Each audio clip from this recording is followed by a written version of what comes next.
When we first wandered into the Shadows house in spring 2021, our glimpse into it was small. We mostly saw the realm just barely beyond Kate's room, and every time Emilico ventured out to clean with the other living dolls, there was a sense of foreboding behind every corner. Whether through musical ambiance or the dark, shaded emptiness of its hallways or cramped spaces, something about the house was always amiss. Even Kate's existence and the idea of living dolls as masters' faces carried a disquieting undercurrent, and the debut's conclusion certainly didn't leave much room for celebration. Shadows House Season 2 takes these apprehensions, opens the window, and lets even more soot into its mysterious air. The cozy little ending that Season 1 gave, the sense that everything will be okay moving forward, that's gone. As the second season makes evident, Shadows House is not trying to be a fully fledged body horror, nor is it trying to scare through conventional means. Those elements may be present in isolated moments, but they are not the meat of where the show's sense of thrills come from. Rather, the main hook in its drama is to take the world the characters already didn't feel terribly safe in, and gradually peel away the layers to show its inner mechanisms, to reveal just how authoritarian the powers that be are within its walls. As more information about the adults, their political quibbles, the Starbearers, the Phantoms, Christopher, Edward, and Coffee is gathered, it adds further shades and tints to the gloomy colors of the house's atmosphere. The various elements are all intermingled with one another, showing that the system in place is not only entrenched, but has various methods in place to maintain the house's social order. The system may not necessarily be the sort where death awaits around every corner, though goodness knows a scorch could be waiting, but the specter of punishment and what that might potentially entail looms over.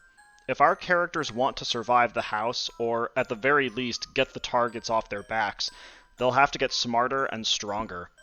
Season 2 is tied to this idea of the main characters getting smarter and stronger.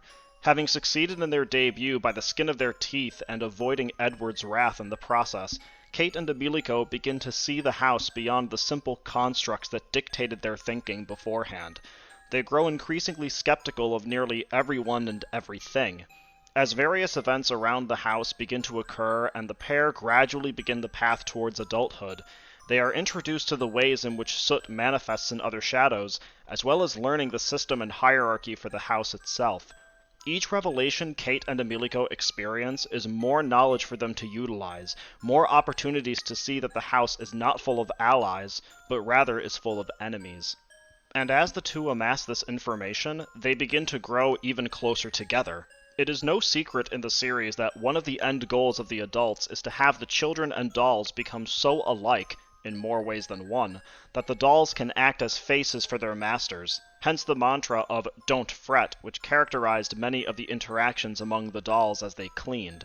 The underlying implication is that it doesn't just stop at blissful unawareness of their surroundings or mastering a facial representation, but also that it must serve as a form of mental understanding, of knowing precisely what your master is thinking at any given moment. Shadows House Season 2 shows, as far as many of the children and dolls are concerned, that they can attain this mental connection while also fully retaining their individual senses of self. It makes for a wonderful subversion of the intended function of the master-doll relationship. As Kate begins to see and understand Emilico's way of looking at the world, Emilico likewise begins to see and understand Kate's way. Their fusion is one dictated more by life experiences rather than what the dictates of the house demand. But the demands still weigh on them, though.